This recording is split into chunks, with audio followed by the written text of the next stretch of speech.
सौदागर के बेटे ने क्यों किया एक चूहिया के साथ विवाह। तीन भाइयों की गजब कहानी। नमस्कार प्रिय दर्शकों, दर्पण ज्ञान गंगा यूट्यूब चैनल में आपका फिर से स्वागत है। प्रिय दोस्तों, आज इस वीडियो में लेकर के आए हैं एक बहुत ही रहस्यमयी और गजब कहानी, जिसमें आज हम आपको बताएंगे कि एक सौदागर के बेटे ने चूहिया के साथ में विवाह क्यों किया था। ऐसा क्या रहस्य था जो सौदागर के बेटे ने एक चूहिया के साथ में शादी की। कहानी बहुत ही रोचक है और ज्ञानवर्धक भी है। इस कहानी से हमको शिक्षा भी मिलती है। अब कौन सी शिक्षा इस कहानी से मिलती है वो हम कहानी के अंत में बताएंगे। पहले आप इस कहानी को सुनिए और उसके बाद में जानिए इस कहानी की सीख क्या है। चलिए दोस्तों, अब शुरू करते हैं ये कहानी। प्रिय दर्शकों, बहुत समय पहले की बात है। किसी गांव में एक सौदागर रहता था और अब वह बूढ़ा भी हो चला था। उसके तीन बेटा थे। बड़े बेटे का नाम रोहित था और दूसरे बेटे का नाम श्याम था और तीसरे बेटे का नाम इंदर था। तीनों बेटे अब जवान भी हो चुके थे। तीनों बेहद मेहनती, ईमानदार और बहुत ही आकर्षक थे। सौदागर के घर में किसी चीज की कोई कमी नहीं थी। धन दौलत शोहरत सब कुछ था। उसके घर में सभी सुखी संपन्न थे। किसी बात की कोई कमी नहीं थी। प्रिय दोस्तों, सौदागर भी अब बूढ़ा हो चला था और उसकी जो पत्नी थी वह लगभग करीब 10 वर्ष पहले ही किसी बीमारी की वजह से उसकी मृत्यु हो गई थी, यानी स्वर्ग सिधार गई थी। और अब सौदागर भी बीमार रहने लगा था। इसलिए अब उसे अपने तीनों बेटों के विवाह की चिंता सताने लगी। एक दिन सौदागर कुर्सी पर बैठा बैठा यह विचार रहा था कि अब उसे अपने तीनों बेटों से उसके विवाह के बारे में बात कर लेनी चाहिए। इसलिए दोस्तों, एक दिन सौदागर ने अपने तीनों बेटों को पास में बुलाया और उनसे कहा, मेरे प्यारे बच्चों, अब मेरी जिंदगी का कोई भरोसा नहीं है। कितने वक्त हमारी जिंदगी को क्या हो जाए, कितने वक्त हमारे जीवन की कहानी खत्म हो जाए, कौन से समय हमारे सामने अंधेरा ही अंधेरा हो जाए, ये कोई नहीं जानता, मैं भी नहीं जानता। इसलिए मैं तुम तीनों को अपनी जिंदगी में खुश देखना चाहता हूं। इसलिए मेरी इच्छा है कि अब तुम तीनों विवाह कर लो, शादी कर लो, क्योंकि तुम्हारे लिए दुल्हनों को तलाश करना तुम्हारी मां का काम था। अगर वह आज जिंदा होती तो तुम तीनों के लिए दुल्हन तलाश कर ली होती, लेकिन अब वह इस दुनिया में नहीं है। इसलिए तुम तीनों को खुद ही अपनी दुल्हन तलाश करनी होगी। दोस्तों, अपने पिता की बातें सुनकर तीनों भाई जो थे वो हैरान हो गए। एक दूसरे की तरफ देखने लगे। फिर कहा कि पिताजी, हम अपने लिए दुल्हन कैसे तलाश करें? मेरा ख्याल है आप ही हमारे लिए दुल्हन तलाश करें तो ज्यादा ही अच्छा होगा। ये बात रोहित ने हैरान होकर के अपने पिता से कही। उसके बाद में श्याम ने भी अपने बड़े भाई की तारीफ करते हुए कहा, हाँ पिताजी, हमारे लिए खुद से दुल्हन तलाश करना बड़ी मुश्किल होगी, इसलिए आप ही दुल्हन तलाश करें। मित्रों, अपने दोनों बेटों की बातें सुनकर मुस्कुराते हुए सौदागर ने अपने सबसे छोटे बेटे से कहा, तुम क्या कहते हो इंदर? सौदागर का सबसे छोटा बेटा इंद्र अपने दोनों भाइयों से ज्यादा होशियार था और शरीफ व आज्ञाकारी भी था। उसने अपने पिता से कहा कि पिताजी, आप जैसा चाहेंगे वैसा ही होगा, परंतु आप हमें बताइए कि हम अपनी दुल्हनों की तलाश कैसे करेंगे? तब बूढ़े सौदागर ने थोड़ी देर सोचने के बाद में कहा, मैं तुम्हें जरूर बताऊंगा, परंतु तुम्हें उस पर अमल भी करना होगा। तुम तीनों एक एक कुल्हाड़ी लेकर अपने बगीचे में आओ और एक एक पेड़ काटो। जिसका पेड़ जिस ओर गिरेगा, जिस दिशा में गिरेगा, वह उसी ओर अपनी दुल्हन की तलाश करेगा। लेकिन पेड़ काटने से पहले तुम्हें अपने बगीचे में एक एक पौधा लगाना होगा। दोस्तों, तब तीनों बेटों ने अपने पिता से वादा किया कि पिताजी आप जैसा कहेंगे वैसा ही होगा, और तीनों कुल्हाड़ी लेकर अपने पिता के साथ बगीचे में पेड़ काटने के लिए पहुंच गए। बगीचे में पहुंचकर सबसे पहले तीनों ने एक एक पौधा लगाया। तब बूढ़े सौदागर ने सबसे पहले अपने जो बड़ा बेटा था रोहित, उससे कहा, तुम सबसे बड़े हो, इसलिए सबसे पहले तुम ही एक पेड़ को काटो। अपने पिता की आज्ञा पाकर रोहित कुल्हाड़ी लेकर एक पेड़ के पास पहुंच गया और जोर जोर से कुल्हाड़ी लेकर उस पर वार करने लगा। बूढ़ा सौदागर और रोहित के दोनों छोटे भाई उसे खामोश होकर देखे जा रहे थे और रोहित पेड़ पर कुल्हाड़ी मारता जा रहा था। वह अब थककर चूर हो गया था और पसीने से सराबोर हो गया था, लेकिन उसकी कुल्हाड़ी रुकी नहीं। अंत में वह पेड़ काटने में कामयाब हो गया और उसकी पेड़ कटकर पूरब दिशा में जो गांव था उसकी ओर गिर गई। यह देखकर रोहित बहुत खुश हो गया और कुल्हाड़ी उठाए अपने पिता और भाई के पास आकर खड़ा होकर कहा, पिताजी, मेरी पेड़ जो है इस गांव की ओर गिरी है और मैं इसी दिशा में अपनी दुल्हन की तलाश करूंगा। तब बूढ़े सौदागर ने रोहित से कहा, ठीक है। उसके बाद में दोस्तों अपने दूसरे बेटे श्याम से कहा कि अब तुम्हारी बारी है, अब तुम एक पेड़ को काटो। श्याम कुल्हाड़ी लेकर उस पेड़ के पास पहुंच गया जिसे उसे काटना था। वह पेड़ काफी मोटा था और घना था।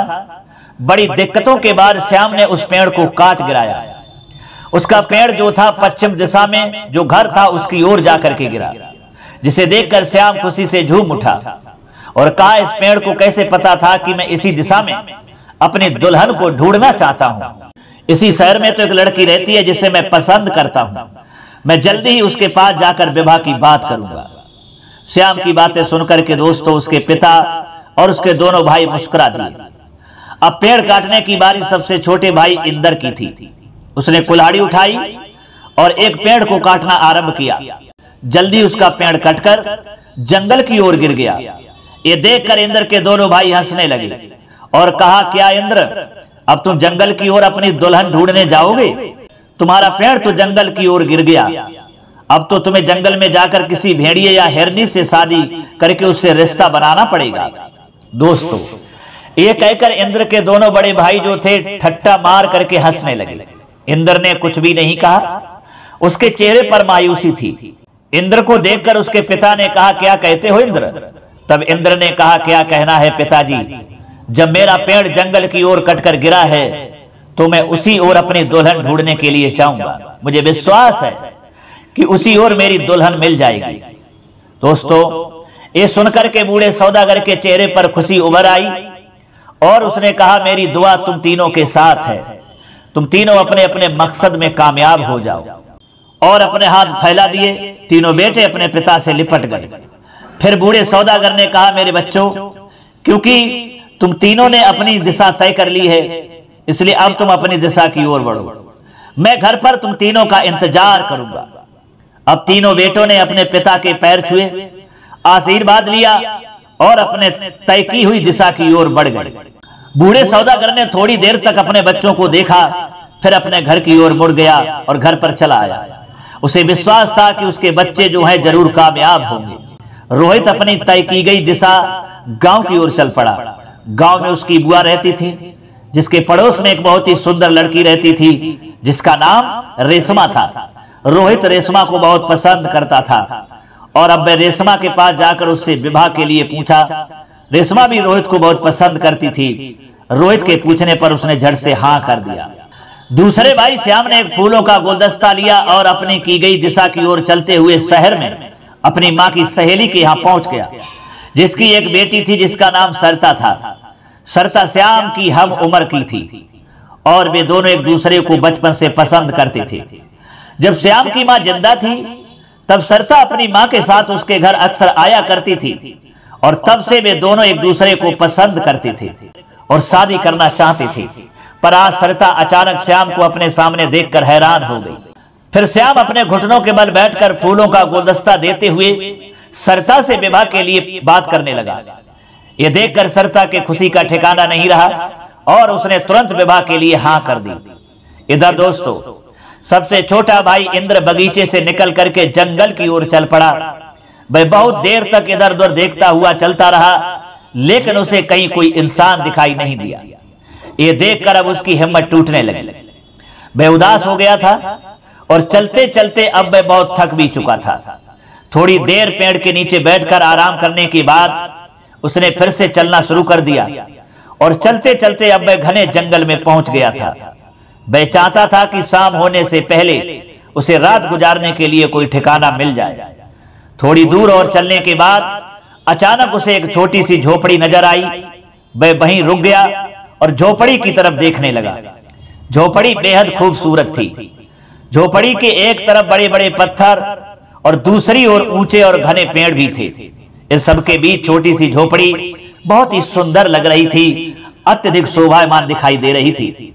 उस झोपड़ी को देखकर इंद्र के आंखों में चमक आ गई और वह तेज कदम से जल्दी जल्दी झोपड़ी की ओर बढ़ने लगा। इंद्र जब झोपड़ी के पास गया तो उसे कहीं कोई नजर नहीं आया। इंद्र ने झोपड़ी का दरवाजा खोला और अंदर घुस गया। झोपड़ी अंदर से भी बहुत सुंदर थी। दाईं ओर एक खिड़की थी जिस पर एक नन्ही सी चुईया बैठी हुई थी और उस खिड़की के सामने एक बड़ा सा मेज था। क्योंकि इंद्र को झोपड़ी में कोई इंसान नजर नहीं आया, इसलिए इंद्र ने कहा यहाँ तो कोई नहीं है, यहाँ से चलना चाहिए। तब नन्ही सी चुईया उछलकर मेज पर आ गई और इंद्र से कहा, कैसे कह सकते हो यहाँ पर कोई नहीं है, जबकि मैं यहाँ मौजूद हूँ। नन्ही सी चुईया, जबकि मैं यहाँ मौजूद हूँ। नन्ही चुईया ने जब इंसानी आवाज में इंद्र से कहा तो इंद्र हैरान होकर उसकी ओर देखता रह गया। नन्ही चुईया भी आंखें छिपाकर इंद्र को देख रही थी। तब इंद्र ने नन्ही चुईया से कहा, क्योंकि तुम इंसान नहीं हो इसलिए मुझे दिखाई नहीं दी। तब नन्ही चुईया ने कहा, मगर तुम कौन हो और इस जंगल में क्या कर रहे हो, यहाँ कैसे आ गए? इंद्र ने कहा, मैं तो इस जंगल में अपनी दुल्हन तलाश कर रहा था। तब चुईया ने कहा, क्या तुम्हें उम्मीद है कि तुम्हें इस जंगल में दुल्हन मिल जाएगी? जवाब दिया, कोशिश करूंगा तो हो सकता है कि मुझे इस जंगल में मेरी दुल्हन मिल जाए, मगर इस जंगल में कहीं कोई इंसान दिखाई नहीं दे रहा है। तब नन्ही चुईया ने कहा, अगर तुम मुझे अपनी दुल्हन बनाना चाहते हो तो मैं तैयार हूं। इंद्र ने कहा, तुम्हें कैसे दुल्हन बना सकता हूं, तुम तो इंसान हो ही नहीं, तुम तो एक चुईया हो। तब चुईया ने कहा, हाँ भाई सब तो ठीक है, पर मैं तुम्हारी दुल्हन बन सकती हूँ। फिर चुईया ने इंद्र को चाय बनाकर दिया। मधुर आवाज में नगमा गाने लगी। इंद्र नन्ही चुईया का नगमा सुनकर हैरान था। अब नन्ही चुईया उसे नाच दिखाने लगी। इंद्र को नन्ही चुईया का नाच और नगमा बहुत पसंद आया। फिर तो नन्ही चुईया ने नाच और गाना की झड़ी लगा दी। एक के बाद नाचती रही और गाना गाती चली गई। तब इंद्र ने कहा, मैं तुम्हें अपनी दुल्हन बनाने के लिए तैयार हूं। नन्ही चुईया ये सुनकर के बेहद खुश हो गई। दोनों ने ढेर सारी बातें की। फिर इंद्र अपने घर को लौट आया। तब तीनों भाई अपने घर वापस आ चुके थे। बूढ़े सौदागर ने अपने तीनों बेटों को अपने पास बुलाया और उनकी दुल्हनों के बारे में पूछा। तब रोहित और श्याम ने अपनी दुल्हनों के बारे में बता दिया, परंतु इंद्र चुप रहा। इंद्र के चुप रहने पर उसके दोनों भाई उसका मजाक उड़ाते हुए कहने लगे, अरे इंद्र की दुल्हन नुकीले दांतों और लंबे कानों वाली है, इसलिए तो इंद्र को बताने में शर्म आ रही है। और दोनों भाई ठट्टा लगाकर हंसने लगे। तब इंद्र ने कहा, मेरी दुल्हन बहुत ही नाजुक और अनोखी है, हमेशा सुंदर कपड़ों में सजी धजी रहती है। तब श्याम ने कहा, कहीं कि राजकुमारी है क्या? इंद्र ने कहा, हाँ बिल्कुल, मेरी होने वाली दुल्हन एक राजकुमारी है और जब वे गाती है तो मैं बहुत खुश होता हूं। दोस्तों, इंद्र की ये बातें सुनकर दोनों भाई खुश नहीं हुए, क्योंकि उनकी दुल्हन किसी गरीब घराने से आती थी। और इंद्र ने कहा, उसकी होने वाली दुल्हन एक राजकुमारी है और सुरीला गाना भी गाती है। दोस्तों, कुछ रोज गुजरने के बाद बूढ़े सौदागर ने अपने तीनों बेटों को पास बुलाया। फिर से बुला करके कहा कि मेरे प्यारे बच्चों, मैं जानना चाहता हूं कि तुम्हारी होने वाली जो दुल्हन है कितनी खानदानी और कितनी गुणी है, इसलिए तुम तीनों अपनी दुल्हनों से मेरे लिए रोटियां बनवा करके लाओ। देखें तुम तीनों की दुल्हन में से कौन सी दुल्हन अच्छी रोटियां बनाती है। दोस्तों, पिता का हुक्म सुनते ही दोनों बड़े बेटे रोहित और श्याम तुरंत तैयार हो गए, परंतु इंद्र ने कुछ नहीं कहा। इंद्र को चुप देखकर दोनों बड़े भाई रोहित और श्याम ने कहा, पिताजी, इसकी दुल्हन तो राजकुमारी है, उसे कहां घरेलू काम करना पसंद होगा। ये कहकर दोनों भाई ठट्टा मार करके फिर हंसने लगे। अब इंद्र ये सोच सोच कर परेशान हो रहा था कि अब चूहिया भला रोटी कैसे बना सकती है, लेकिन उसने अपने पिता के सामने हामी भर दी थी। अब तीनों भाई रोटियां लाने के लिए अपनी अपनी दुल्हनों के घर निकल पड़े। इंद्र भी तेज तेज कदमों से चलता हुआ अपनी नन्ही चुईया की झोपड़ी में पहुंच जाता है। नन्ही चुईया इंद्र को देखकर बहुत खुश हो जाती है और कहा, मुझे पता था कि तुम जरूर वापस आओगे, परंतु तुम इतने परेशान क्यों दिखाई दे रहे हो? तब इंद्र कहता है कि मेरी प्यारी चूहिया, मैं परेशान हूं क्योंकि पिताजी ने हम तीनों भाइयों को अपने होने वाली दुल्हनों के हाथों से रोटियां बनवा कर लाने को कहा है, और तुम तो एक चुईया हो, तुम रोटियां कैसे बना सकती हो। तब नन्ही चुईया ने कहा, अगर मैं कहूं कि मैं रोटियां बना सकती हूं तो आप क्या सत्य मानोगे। दोस्तों, इंद्र हैरत भरी नजरों से चुईया को देख रहा था। चुईया ने मेज पर से छलांग लगाई और जमीन पर आ गई। पास ही एक चांदी की घंटी लटक रही थी। चुईया ने उसे 3 बार बजाया। घंटी जैसे ही बजी, आसपास से ढेर सारे चूहे आकर इधर उधर खड़े हो गए। तब नन्ही चुईया ने उनसे हुक्म देते हुए कहा कि तुम सब आसपास के खेतों में जाओ और मेरे लिए अनाज का दाना लेकर के आओ। तब सारे चूहों ने कहा, जैसा हुक्म मेरी नन्ही राजकुमारी। और दोस्तों, सारे चूहे खेतों की ओर दौड़ पड़े। इंद्र हैरत भरी नजरों से सैकड़ों चूहों को देख रहा था। चुईया उनके आने का इंतजार करने लगी। थोड़ी ही देर में सारे चूहे अपने अपने मुंह में एक अनाज का दाना लेकर वापस आ गए। नन्ही चुईया अनाज का दाना देखकर बहुत खुश हो गई और सारे चूहों ने बारी बारी अनाज का दाना इकट्ठा किया। फिर उन्हें पीस कर आटा बना लिया। एक बड़ी सी प्लेट में उनको गूंद लिया और रोटियां बनाने लगी। इंद्र हैरत भरी नजरों से चुईया को देखे जा रहा था। देखते ही देखते चुईया ने रोटियां बनाकर इंद्र के हवाले कर दी। और तब इंद्र ने कहा, अरे वाह, तुमने तो रोटियां बना दी। तब नन्ही चुईया ने कहा, अब जल्दी से जाओ और अपने पिताजी को मेरी बनाई हुई रोटियां खिलाओ। मुझे विश्वास है कि उन्हें मेरी बनाई हुई रोटियां बहुत पसंद आएंगी। अब इंद्र रोटियां लेकर अपने घर की ओर चल पड़ता है। तीनों भाई रोटियां लेकर अपने पिता के सामने आ जाते हैं और सबसे पहले रोहित ने अपने दुल्हन की बनाई हुई रोटी पिता के समक्ष पेश की। तो उसके पिता ने कहा, बहुत खूब, तुम्हारी दुल्हन बहुत अच्छी रोटी बनाती है। फिर श्याम ने भी अपनी दुल्हन के द्वारा बनाई गई रोटी पिता के सामने पेश की। रोटी थोड़ी मोटी थी तो बूढ़े सौदागर ने कहा, वाह, ये तो ज्वार की रोटी है, बहुत सुंदर है। इंद्र, क्या तुम मेरे लिए रोटियां बना करके नहीं लाए हो क्या। तब दोस्तों, इंद्र ने कहा, लाया हूं पिताजी। और चुईया के हाथों बनाई हुई रोटी अपने पिता के सामने पेश कर दी। नन्ही चुईया के हाथों बनी हुई रोटी छोटी सी सफेद थी, जिसे देखकर बूढ़े सौदागर ने कहा, अरे वाह, तुम्हारी पसंद की दुल्हन तो बहुत ही अमीर लगती है। क्या उसने खुद से रोटियां बनाई हैं। तब इंद्र ने कहा, हाँ पिताजी, वह एक राजकुमारी है और उसने खुद से रोटियां बनाई हैं। उसने घंटी बजाई कि उसके सारे जो नौकर थे उसके सामने रोटियां बनाने की सारी चीजें ला करके पेश कर दी। और तब उसने अपने हाथों से आटा गूंदा और रोटियां बना करके हमारे लिए दे दी।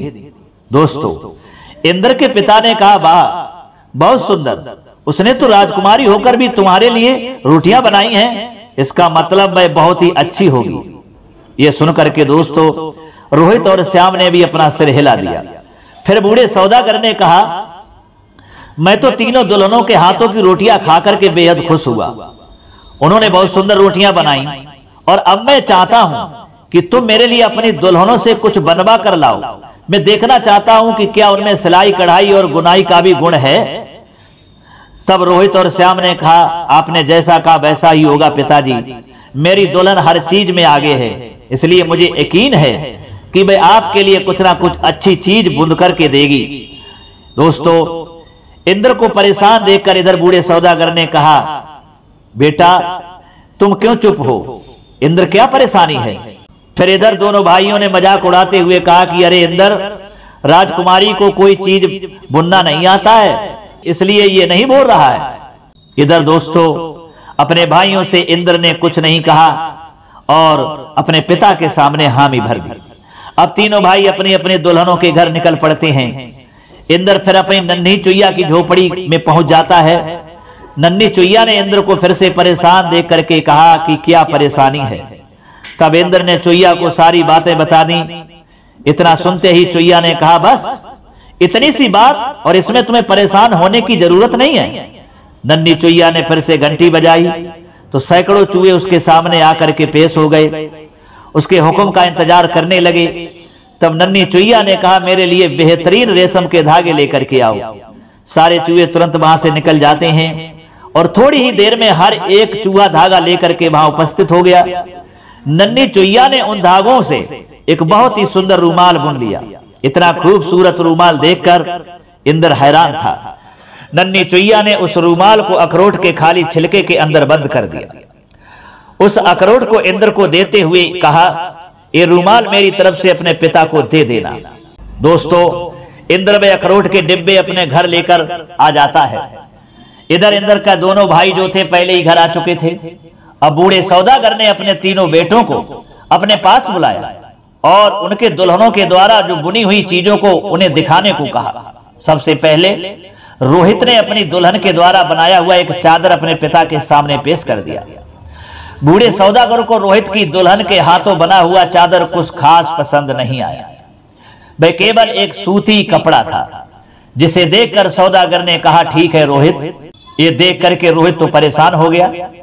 इसके बाद में श्याम ने अपनी दुल्हन के द्वारा बनाया गया चादर को अपने पिता के सामने पेश किया। चादर सूती और रेशम के धागों से मिलकर बनी हुई थी। बूढ़े सौदागर ने इस चादर को देख करके कहा कि बहुत बढ़िया। उसके बाद में इंद्र से कहा कि अब तुम क्या लेकर के आए हो इंद्र। अपनी जेब में से नन्ही चुईया के द्वारा दोस्तों दिया हुआ जो अखरोट था निकालकर अपने पिता के सामने पेश कर दिया। दोनों भाई ये देखकर हंसने लगे और इंद्र से कहा, इंद्र तुम्हारी दुल्हन ने लगता है तुम्हारे साथ मजाक किया है। पिताजी ने तो कपड़े बुनकर लाने को कहा था, परंतु तुम्हारी दुल्हन तो तुम्हें खाली अखरोट दे दिया। और जोर जोर से ये कह करके हंसने लगे। तब बूढ़े सौदागर ने दोनों भाइयों को डांट लगाते हुए कहा कि चुप रहो जाओ, शर्म नहीं आती, हर बार अपने छोटे भाई की मजाक बनाते हो। दोस्तों, बूढ़े सौदागर ने इंद्र से अखरोट लेकर के खोला तो उसमें मौजूद रेशम का बना हुआ रूमाल देखकर दोनों भाइयों की हंसी ऐसे रुक गई जैसे किसी ने जादू की छड़ी घुमा दी। और वाह, ये कैसे बनाया, बूढ़े सौदागर ने कहा। तब इंद्र ने कहा, पिताजी मेरी दुल्हन ने चांदी की घंटी बजाई तो उसके नौकर ने उसे रेशम के धागे मुहैया करा दिए। तब मेरी दुल्हन ने अपने हाथों से ये रूमाल तैयार किया और मुझे दे दिया। दोस्तों, फिर बूढ़े सौदागर ने कहा, अरे वाह, तुम्हारी दुल्हन तो सच में एक राजकुमारी है। फिर उसने अपने तीनों बेटों से पुनः कहा, अब मैं ये चाहता हूं कि तुम अपनी अपनी दुल्हन लेकर के घर आ जाओ। मैं देखना चाहता हूं कि किसकी दुल्हन कितनी सुंदर है। दोस्तों, अब तीनों भाई अपने दुल्हन को लाने उसके घर जा पहुंचे। इंद्र ने जब सारी बात चुईया को जाकर के बताई कि अब तो ज्यादा जटिल समस्या आ चुकी है, चुईया ने कहा, वो कैसी? तब इंद्र कहता है कि अब तो हमारे पिताजी ने हम तीनों भाइयों के दुल्हनों को घर पर बुलाया है, वो तो अपनी दुल्हन ले आएंगे, लेकिन मैं आपको कैसे ले जाकर के दिखाऊंगा, ये कैसे कहूंगा कि आप ही हमारी दुल्हन हैं। दोस्तों, तब नन्ही चुईया जो थी बहुत खुश हो गई। फिर नन्ही चुईया जो थी दूसरे कमरे में जाकर सुंदर कपड़े पहनकर तैयार हो गई। इस कपड़े में तो वह सच में एक सुंदर राजकुमारी लग रही थी। इंद्र बस उसे देखता जा रहा था। फिर नन्ही चुईया ने उछलकर 3 बार चांदी की घंटी बजाई तो सैकड़ों चूहे उसके सामने आकर खड़े हो गए।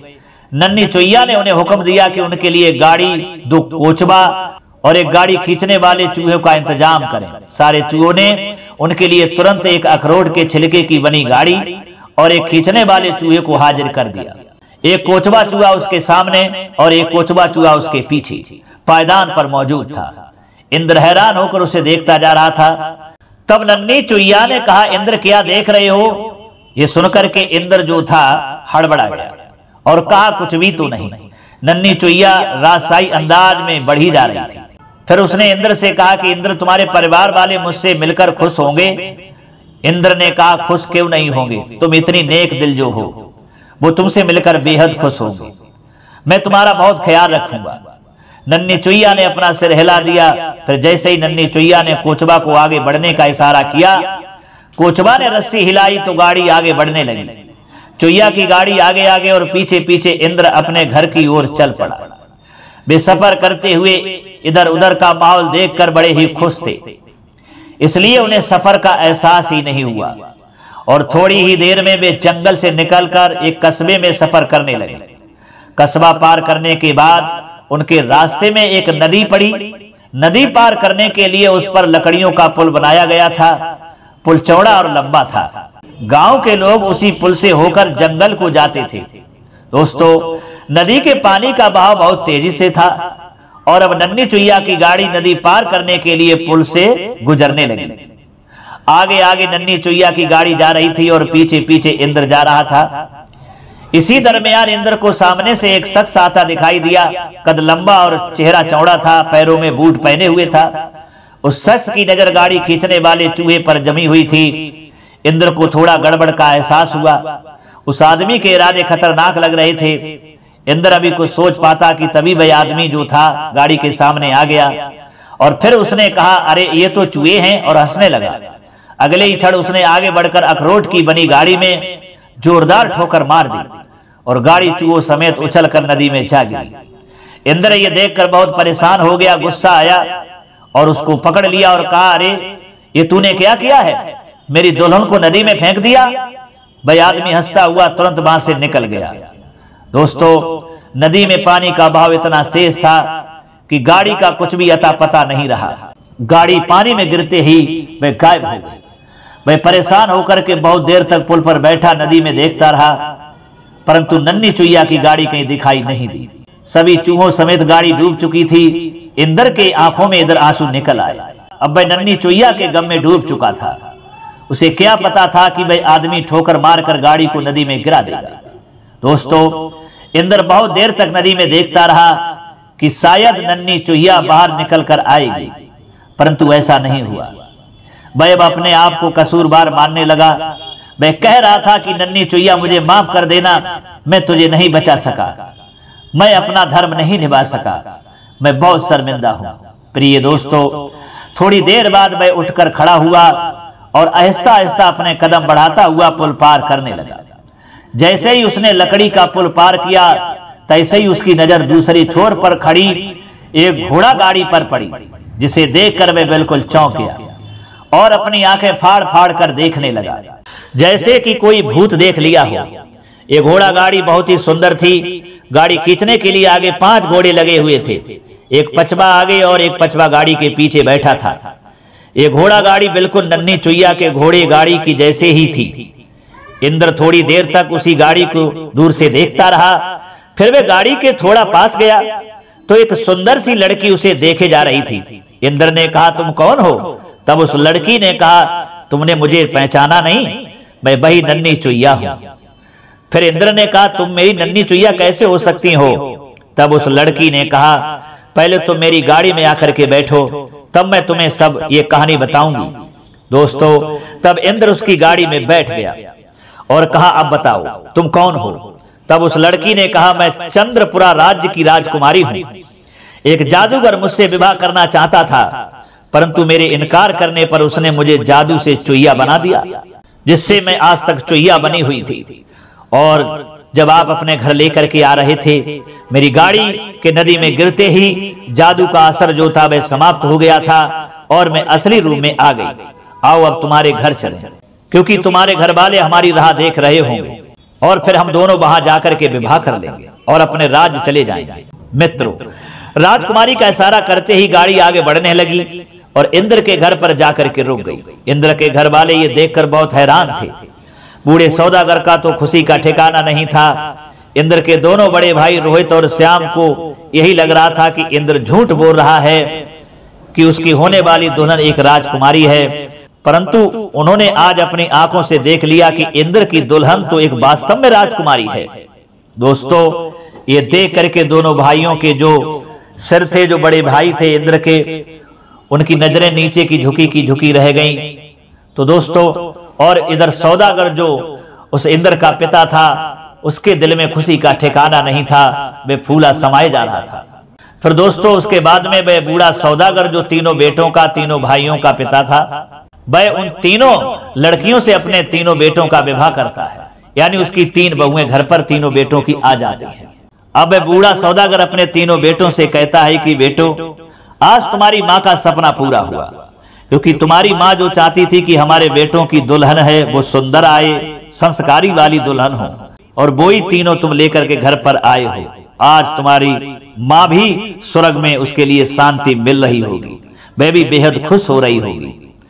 दोस्तों, अब तो वह बूढ़ा सौदागर जो था अपने तीनों बहुओं के साथ और तीनों बेटों के साथ खुशी खुशी रहने लगता है। तो दोस्तों, ये थी कहानी एक सौदागर के बेटे की और 3 भाइयों की, कि किस तरीका से एक सौदागर के बेटे का विवाह चुहिया के साथ में हुआ था। यानी सौदागर के बेटे ने चुहिया के साथ में विवाह किया था। वो चुहिया नहीं बल्कि एक राजकुमारी थी और जादू के बस वो चुहिया बनी हुई थी। तो इस तरह से दोस्तों सौदागर के बेटे का विवाह चुहिया के साथ में हुआ था, जो हमने इस कहानी में बताया है। और ये कहानी 3 भाइयों की है। ये कहानी सिखाती है कि यदि एक पिता के 3 भाई हैं, एक भाई अगर किसी कारणवश कमजोर है या उसके अंदर थोड़ी बुद्धि कम है, हो सकता है बड़े भाइयों के ज्ञान से उसके अंदर ज्ञान कम हो, उसके रहने आने जाने का तरीका तीनों भाइयों से अलग हो, तो इसका मतलब ये नहीं है कि बड़े भाई अगर छोटे भाई को ऐसा देखते हैं फिर उसको देख करके उसकी मजाक बनाने लगे। बड़े भाइयों का ये अधिकार नहीं होता कि अपने छोटे भाई की खिल्लियां उड़ाओ, मजाक उड़ाओ। बड़े भाइयों का अधिकार ये होता है कि छोटा भाई यदि बुद्धि में कमजोर है या धन दौलत में, पैसों में कमजोर है या किसी और वजह से कमजोर है, तो उसकी कमजोरी को दूर करना, उसकी मदद करना, ये बड़े भाइयों का फर्ज होता है। बल्कि ये फर्ज नहीं होता कि अपने छोटे भाई की मजाक बनाओ, उसकी खिल्लियां उड़ाओ। दोस्तों यही कहानी जो है सिखाती है कि इस संसार में जिस परिवार में अगर भाई चाहे 3 हो, चाहे 4 हो, चाहे 2 हो, चाहे 5 हो, उन भाइयों से मैं यही कहूंगा कि अपने छोटे भाइयों की यदि तुम मदद ना कर सको तो उसकी कभी मजाक मत उड़ाना, उसकी कभी खिल्लियां मत उड़ाना। क्योंकि जो छोटे भाई की कमजोरी को देख करके मजाक उड़ाता है तो भगवान उससे नाराज हो जाते हैं, उसे कभी बख्शते नहीं हैं। यही कहानी दोस्तों आपके लिए सिखाती है। तो दोस्तों हमें उम्मीद है ये कहानी आपको बहुत ही प्रिय लगी होगी और बहुत ही अच्छी लगी होगी। आशा करते हैं आप इसी तरीका से हमारे चैनल पर हमेशा जुड़े रहेंगे और हमारी प्रतिदिन एक नई कहानी सुनते रहेंगे।